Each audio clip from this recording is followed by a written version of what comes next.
incroyable. Il fait exactement -1 degré.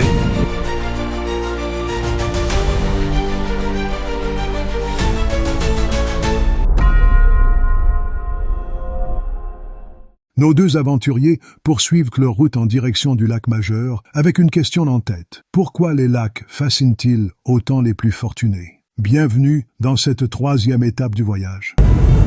Regardez, là on est dans la voiture, direction le lac Majeur.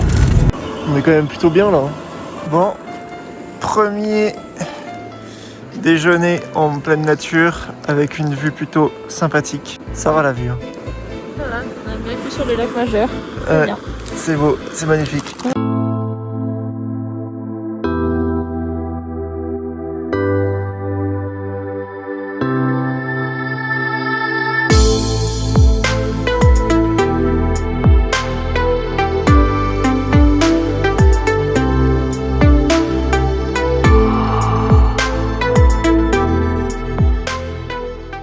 Là on est à Stresa, Stresa. sur les bords du lac Majeur. C'est le 2e plus grand lac d'Italie, après le lac de Garde.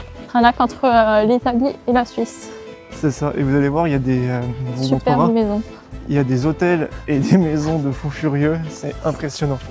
C'est impressionnant.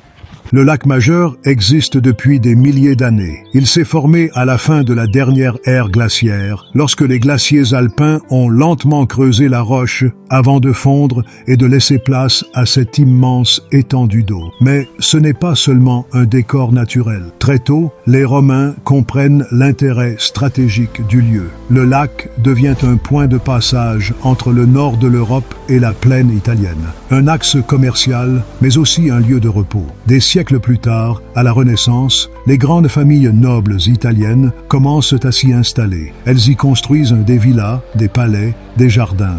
Pas pour survivre, mais pour profiter. Et c'est là que tout bascule. Le lac Majeur ne devient plus simplement un lieu de passage. Il devient un symbole.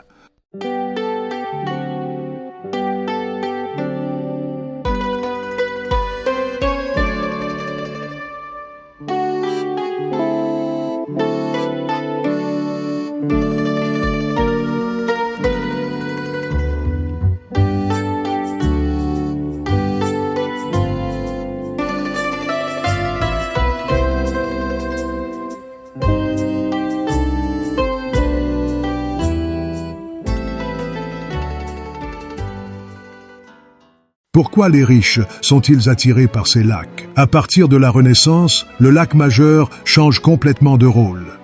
Ce n'est plus un simple lieu de passage. C'est à ce moment-là que certaines grandes familles italiennes commencent à s'y installer. Elles construisent des villas, aménagent des jardins, transforment les îles en véritables démonstrations de pouvoir. Pas pour se cacher, mais pour marquer leur présence. Le lac devient alors un espace de représentation sociale.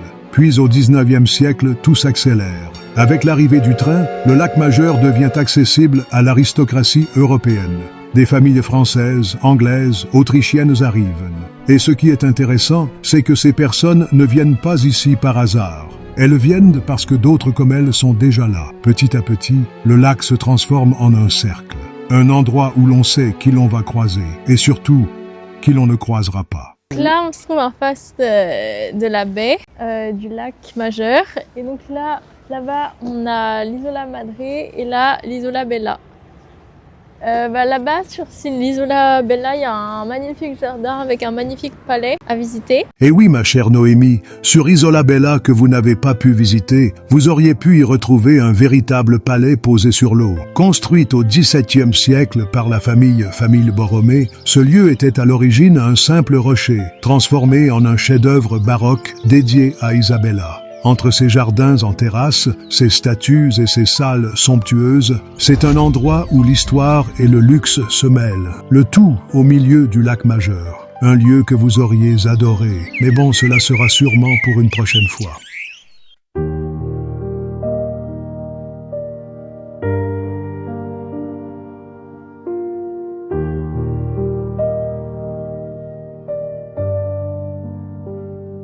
Sul lac Majeur il tempo scivola lento tra a riflessi d'oro e silenzi profondi, le montagne si specchiano senza parlare, come se il mondo avesse deciso di fermarsi.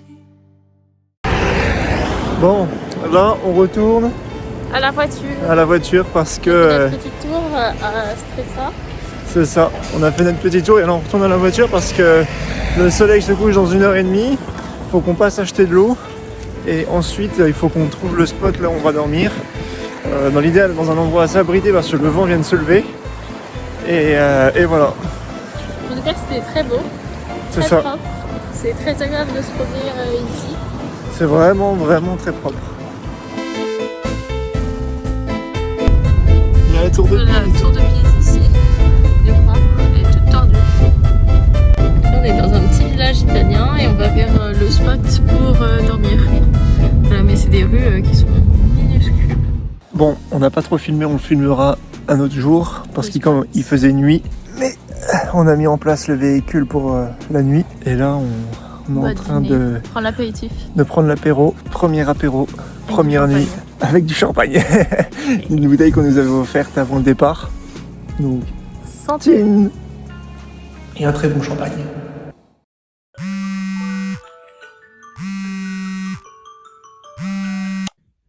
Coucou, bah là on vient de se réveiller.